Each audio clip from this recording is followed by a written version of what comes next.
I've spent more than half my life looking into the eyes of people who think they're smarter than the truth. 20-some years on the force in Chicago taught me a lot of things, but the most important lesson I ever learned wasn't in a manual or a classroom. It was in those small, windowless interrogation rooms where the air gets thin and the walls start closing in on a liar.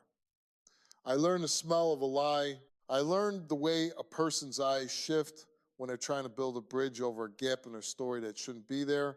And I learned that some people will look you straight in the face with their hand on a Bible or their heart and tell you the sky is neon green if they think it'll keep them out of trouble for one more hour. I don't have any patience for it anymore. I'm a big guy, and I've seen the worst things one human being can do to another. I've seen the physical damage, the emotional wreckage, and the hollowed out shells of victims who just wanted to be loved. So when I walk onto my stage and I see someone trying to play games with another person's life, I don't see a guest.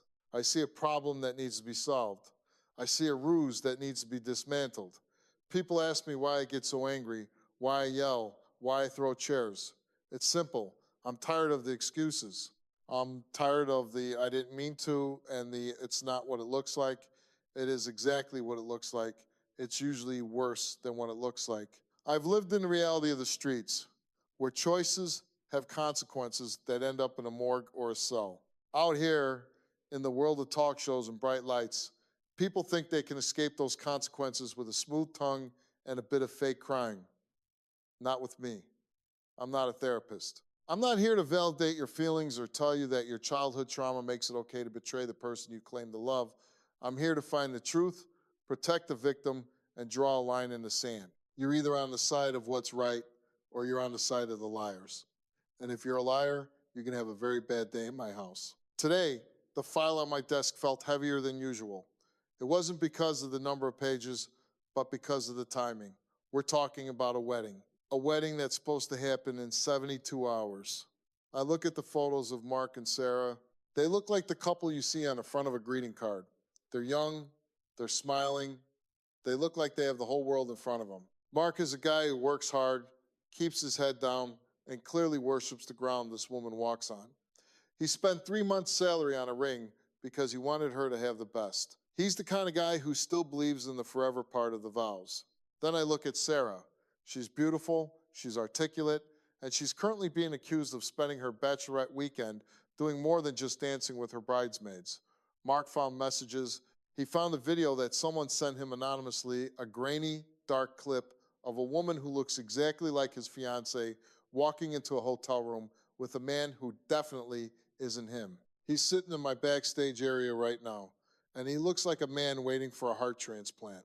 He's terrified. He's terrified that the last 3 years of his life have been a lie, and he's terrified that the woman he's about to give his name to is a stranger. And Sarah, she's in the other room, telling my producers that it's all a conspiracy, that Mark's friends are jealous, and that she was just helping a friend who was too drunk to get to his room. I've heard the helping a friend line more times than I've had hot meals. It's the universal code for, I got caught and I'm scrambling. When I walked out onto that stage and saw Mark sitting there, my heart sank for him. You could see the physical weight of the doubt pressing down on his shoulders. He was fidgeting with his watch, looking at the floor, trying to hold it together in front of a national audience. He didn't want to be here. No man wants to be on television asking if his bride-to-be is a cheat 3 days before he says, I do. But he had nowhere else to turn. He told me he's been losing sleep, that he hasn't been able to eat, and that every time he looks at her, he sees that video playing on a loop in his head. He wants to believe her so badly it hurts. That's the thing about love. It makes you want to ignore the smoke, even when the house is on fire. He looked at me with these pleading eyes, hoping I'd tell him it was all a mistake. But I couldn't do that. Not yet. I had to bring her out. I had to see her for myself. When Sarah walked out, she had this air of defiance that I've grown to recognize instantly. It's a defensive shell. She wasn't sad. She wasn't leaning into him to comfort him. She was annoyed. She sat down, crossed her arms, and the first thing out of her mouth wasn't, I love you, let me fix this. It was, I can't believe you're doing this to me right before our wedding. Right there. That's a red flag the size of a skyscraper. When a person is accused of something and their first reaction is to play the victim instead of addressing the pain of the person they hurt, you know you're dealing with someone who cares more about their image than the truth. I sat there for a second, just letting the silence hang between us. I wanted her to feel the weight of my gaze. I've used that silence in precinct rooms for decades. Most people can't handle it. They start talking just to fill the space, and that's when the cracks start showing. I asked her point blank. I didn't wrap it in fancy words. I said, Sarah, did you go into that hotel room with that man? She didn't even blink. She looked me dead in the eye and said, yes, Steve, but not for the reason Mark thinks. I was being a good person. He's a friend from college. He was hammered, and I didn't want him getting rolled or losing his keys. I walked him to his door, made sure he was safe, and I left. It took 5 minutes. That video only shows me going in. It doesn't show me coming out. I looked over at Mark. I could see the conflict in him. He wanted that 5-minute story to be true. He wanted it so much he was nodding along, trying to find a reason to breathe again. But I wasn't buying it. I asked her why she didn't tell him about it that night. Why did it have to come from an anonymous video? Why was she hiding a good deed from the man she's supposed to share everything with? Her answer was that she didn't want to worry him during a stressful week. Another classic. People hide things because they don't want to stress you out. No. You hide things because you know you're doing something you shouldn't be doing. You hide things because the truth has teeth and you're afraid of getting bitten. I watched her body language as I pressed harder. She started getting agitated, tapping her foot, looking at the exit signs. She started attacking Mark's character, calling him insecure, saying his family always hated her, and they were probably the ones who sent the video to ruin her day. This is the redirection phase. When a liar is backed into a corner, they stop defending themselves and start attacking everyone else. It's a diversion tactic. Don't look at what I did. Look at how mean everyone is to me. I've seen it with career criminals, and I've seen it with cheating spouses. It's the same psychological DNA. I told her to stop. I told her I didn't care about his family or his insecurities. I cared about those 45 minutes that were missing from her timeline because we pulled the security logs from that hotel. We didn't just have a grainy video from a phone, we had the receipts. And 45 minutes is a long time to make sure someone has their keys. The look on her face when I mentioned the hotel logs was the first time I saw the mask slip. The defiance flickered. Her eyes went wide for a split second before she doubled down on the lie. That's the moment I knew. That's the moment the cop in me took over. I looked at the security log on a clipboard in front of me, and then I looked back at her. I could feel the heat rising in my neck. It's that familiar burn I get when I know someone is trying to play me for a fool. I told her, Sarah, I've sat in rooms with murderers who had better poker faces than you. You're telling me, and you're telling this man who was supposed to be your husband in 3 days, that it took 45 minutes to put a drunk guy to bed? I can run a mile, take a shower, and grab a cup of coffee in 45 minutes. What were you doing in there? She started stammering. The smooth, rehearsed tone she had when she first walked out was gone. Now, she was tripping over her own words, trying to build a new lie on top of the old one before the first one completely collapsed. She said the guy started throwing up. She said she had to clean him up because she didn't want him to choke. She said she was being a good Samaritan. I looked over at Mark. The poor guy was leaning forward, his head in his hands. He wanted to believe the Good Samaritan story so badly it was physically painful to watch. He looked up at her, his voice cracking, and asked, why didn't you just call his roommate, Sarah? Why didn't you call me? I was right down the street at the other bar. She didn't have an answer for that. She just turned her anger back on him, accusing him of not trusting her, of ruining the happiest time of her life. That's when I'd had enough. I leaned in, right into her personal space, and I told her to shut up. I told her that the happiest time of her life shouldn't involve being behind a closed hotel room door with another man while her fiancé is waiting for her. I told her that trust isn't something you just demand, it's something you earn, and right now her account is overdrawn. I reminded her that she agreed to take a polygraph test. I reminded her that the machine doesn't care about her excuses or her Good Samaritan act. The machine only cares about the physiological response to a lie. When I mentioned the polygraph, she tried to pull the old "I was nervous, so the results won't be right" card. I've heard that one 1,000 times too. I told her Dan Ribicoff is the best in the business. He knows the difference between nerves and a lie. He's seen it all. If she was telling the truth, she had nothing to fear. But the way she was clutching her purse, her knuckles turning white, told me she was terrified. The air in the studio was thick. You could hear a pin drop. Usually, the audience is loud, they're reacting, they're taking sides. But when it gets this heavy, when a man's entire future is hanging by a thread 3 days before a wedding, even they get quiet. They know what's at stake. This isn't just TV drama. This is a man's life. If she's lying, his world ends today. If she's telling the truth, they have a lot of healing to do, but the foundation is still there. I looked at the envelope in my hand. It was sealed. I hadn't looked at the results yet because I wanted to give her one last chance to be a human being. I told her, Sarah, look at Mark. Look at the man you claim to love. If you tell him the truth right now, whatever it is, maybe you can fix this. Maybe you can go to counseling. But if I open this envelope and you've been lying to his face on national television, there is no coming back. The wedding is over. The relationship is over. Is there anything you want to change about your story before I break the seal? She looked at Mark. For a second, I thought she was going to crack. Her lip trembled. She looked at him, and for the first time, I saw a flicker of genuine guilt in her eyes. But then she looked at the cameras. She looked at the audience, and the pride took back over. The fear of being that girl, the one who cheated on her bachelorette party, was stronger than her love for Mark.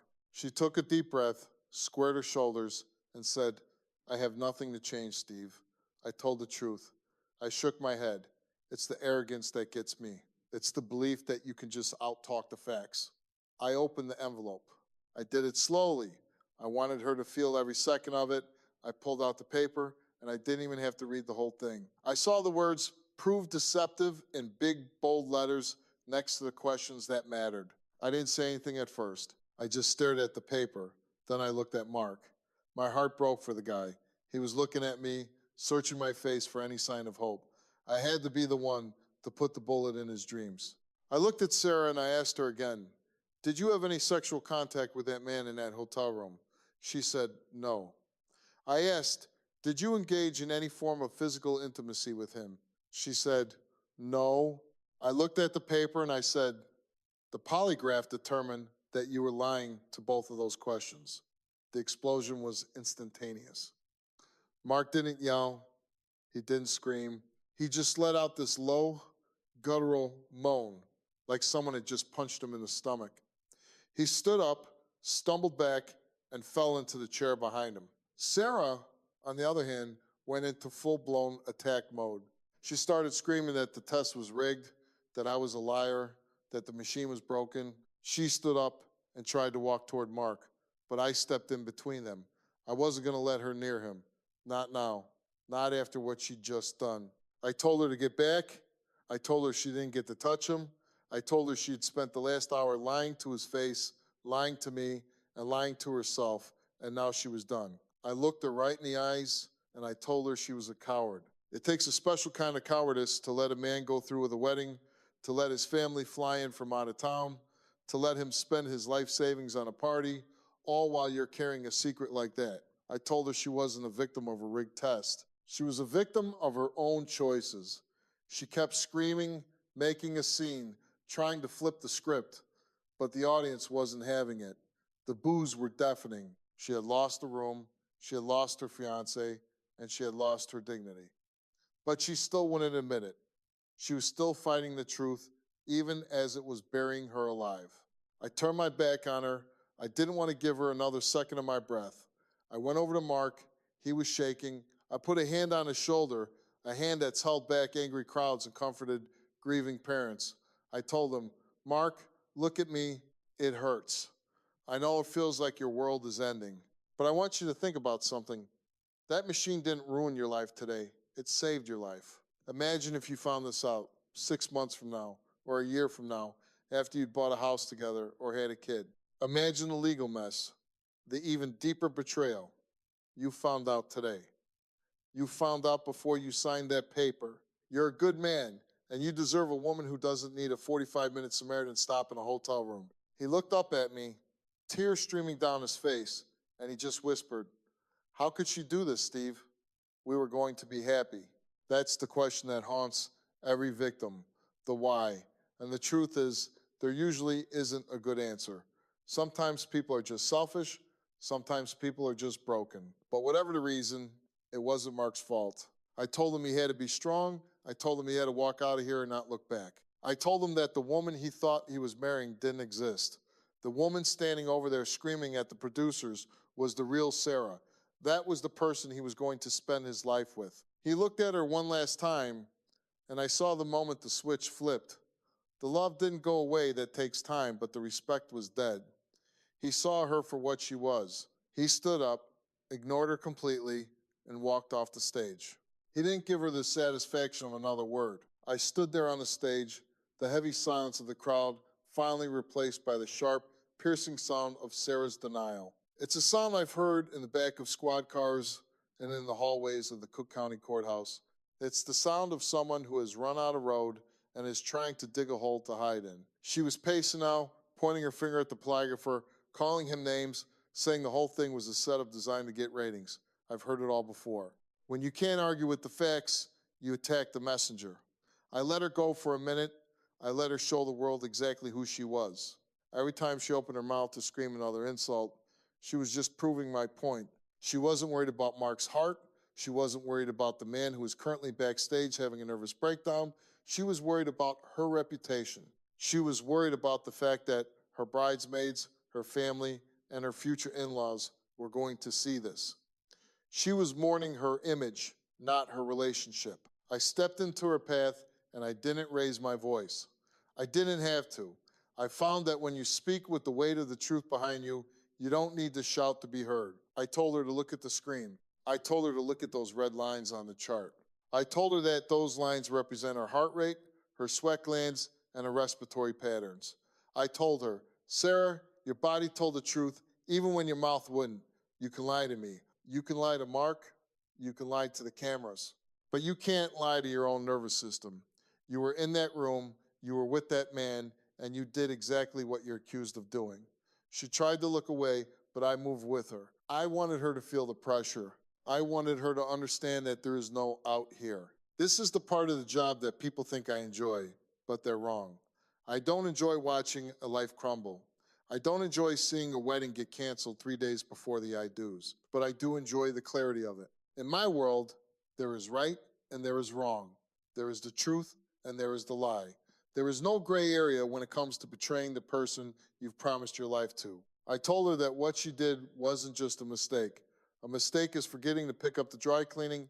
A mistake is taking the wrong exit on the highway. What she did was a series of conscious, calculated choices. She chose to go to that hotel. She chose to go into that room. She chose to stay for 45 minutes. And she chose to look Mark in the eye every single day since then and pretend that she was the woman he thought she was. That's not a mistake. That's a character flaw. That's a fundamental lack of respect for another human being. I told her that I've seen a lot of things in my time, but the pre-wedding cheat is one of the lowest. It's a special kind of cruelty. It's letting someone build a foundation on sand and then watching as they start to build the house. Mark was out there buying flowers, confirming the caterer, and writing his vows while she was in a hotel room with someone else. I asked her how she could sit through a rehearsal dinner, how she could look his mother in the eye and thank her for welcoming her into the family. She didn't have an answer. She just started crying, those big theatrical sobs that are designed to make people feel sorry for her. But I've seen real tears. I've seen the tears of a mother who just lost her child. I've seen the tears of a victim who has finally been heard. Sarah's tears weren't for Mark. They were for herself. They were the tears of a child who got caught with their hand in a cookie jar and realized they weren't getting any dessert. I told her she needed to leave. I told her that she had no business being on my stage anymore.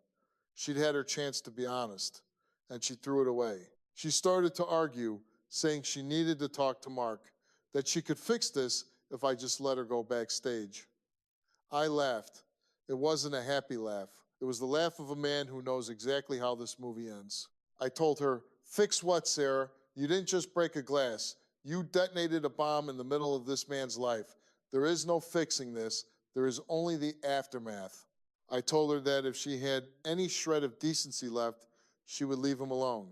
She would let him go home, pack his bags, and start the long process of healing without her poison in his ear. I told her that the best thing she could do for Mark was to disappear from his life forever. She finally realized I wasn't going to budge. She realized the show was over. She grabbed her purse, gave me one last hateful look, and stormed off the stage.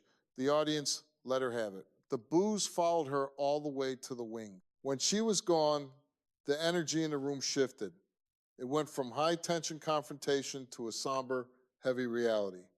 I stood there for a moment, just breathing in the air. It's a strange feeling when the liar leaves the room. It's like the oxygen comes back.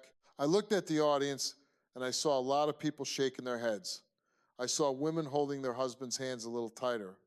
I saw the look of disgust on people's faces. We all felt it. We all felt the weight of that betrayal. I went backstage to find Mark. He was sitting in a small green room, a bottle of water in his hand that he hadn't opened. He looked smaller than he had an hour ago. He looked like the life had been sucked out of him. I sat down across from him. I didn't say anything at first. Sometimes there are no words that can fix the situation, and trying to find them just makes it worse. I just sat there with him. I wanted him to know that he wasn't alone. In my career, I've had to deliver a lot of bad news. I've had to tell people that their loved ones aren't coming home. Telling a man his wedding is off isn't the same as telling him someone died, but in a way, it's a death. It's the death of a future. It's the death of a dream. He looked up at me and asked, "What do I do now, Steve? Everyone is already in town. The deposit on the hall is gone. The dress is in the closet. What do I tell my parents?" I leaned forward and looked him straight in the eye. I told him, "You tell them the truth. You tell them that you're a man of honor and you were about to marry someone who didn't have any. You tell them that you're lucky. You tell them that God or fate or whatever you believe in stepped in and stopped you from making the biggest mistake of your life. You tell them that the wedding is off because you're worth more than what she gave you." He nodded slowly, but I could tell he wasn't there yet. He was still in the why me phase. He was still wondering what he did wrong to deserve this. I had to make sure he understood that this wasn't about him, it was about her.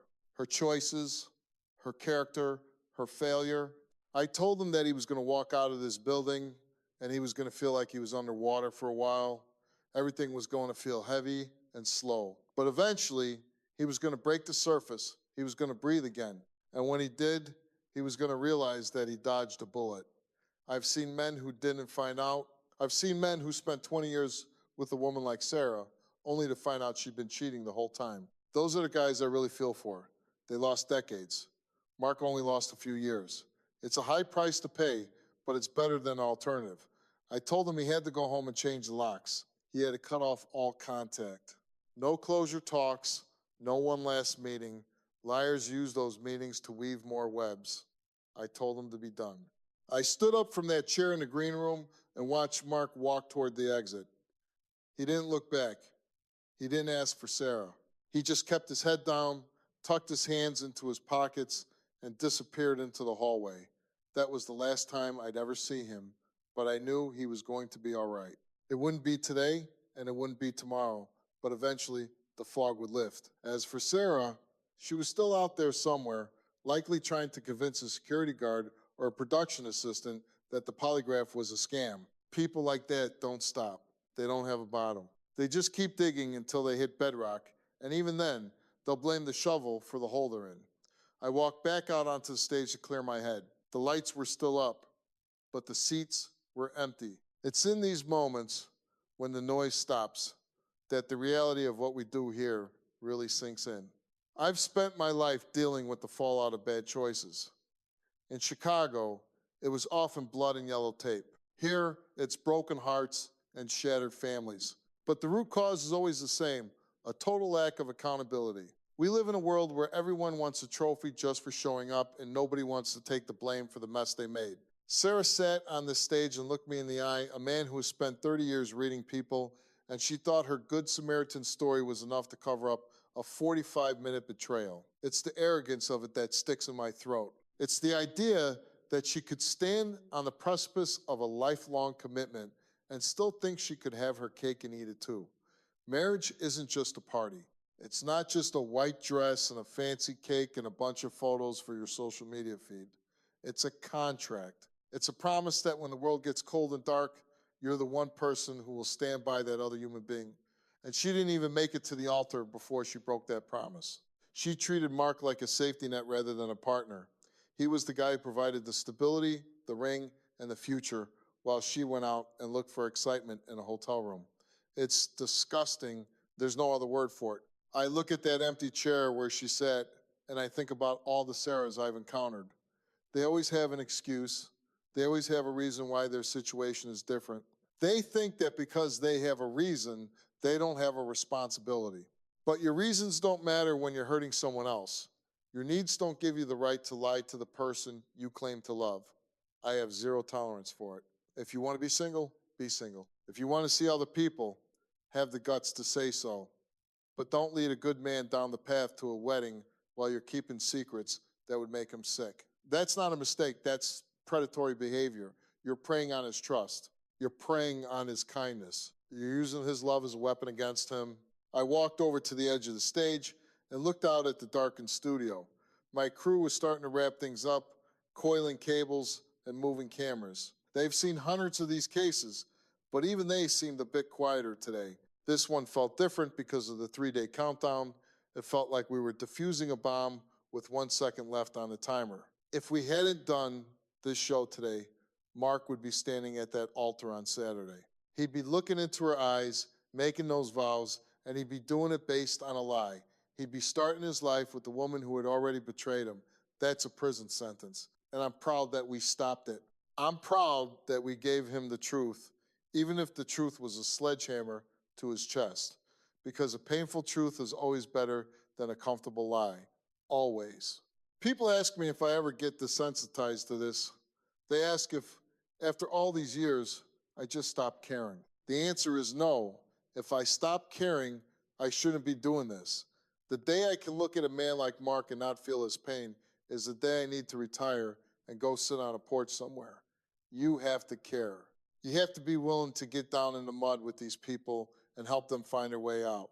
You have to be willing to be the bad guy to the liars so you can be the good guy to the victims. That's the trade-off. Sarah hated me today. She called me every name in the book. She'll probably go home and tell everyone I'm a monster, and I don't care. I don't care what she thinks of me. I care about the fact that Mark is going home to a house that might be empty, but it's a house that's no longer built on a lie. I care about the fact that he doesn't have to wonder anymore. He knows. And there is a massive power in knowing. I remember my first day as a cop, an old sergeant told me, Wilkos, you're going to see things that make you lose your faith in humanity. Your job isn't to fix the world. Your job is to keep the peace and protect the people who can't protect themselves. I've carried that with me every day since. On this show, I'm still that cop. I'm protecting the Marks of the world from the Sarahs. I'm keeping the peace by exposing the chaos that lies bring. It's a heavy burden sometimes. You carry these stories home with you. You see the faces of the people who were destroyed by someone they trusted. You think about your own family, your own kids, and you realize how fragile it all is. You realize that the only thing holding society together is the truth. When we stop valuing the truth, we lose everything. As the lights finally went down in the studio, I felt a sense of completion. Not because it was a happy ending. There are no happy endings when a wedding is canceled because of a cheat, but because it was a just ending. Justice isn't always about handcuffs and jail cells. Sometimes justice is just a piece of paper that says prove deceptive. Sometimes justice is a man walking away with his dignity intact and his future reclaimed. I hope Mark finds someone who deserves him. I hope he finds a woman who understands what a vow actually means. And for Sarah, I hope she looks in the mirror and finally sees the person I saw today. I hope she realizes that the only way to have a life worth living is to be a person worth trusting. But I won't hold my breath. Some people are more in love with their lies than they are with anything else. I turned and walked toward my dressing room. The hallway was quiet now. The adrenaline from the confrontation had faded, leaving that familiar ache in my bones. It was a long day. It was a hard day. But it was a good day. We did what we came here to do. We stood up for the truth. We stood up for the victim. We drew that line in the sand and we didn't blink. That's what I do. That's who I am. And as long as there are people out there trying to lie their way through life, I'll be here to stop them. If you're being lied to, if you're being betrayed, don't settle for the excuses. Demand the truth. You deserve it.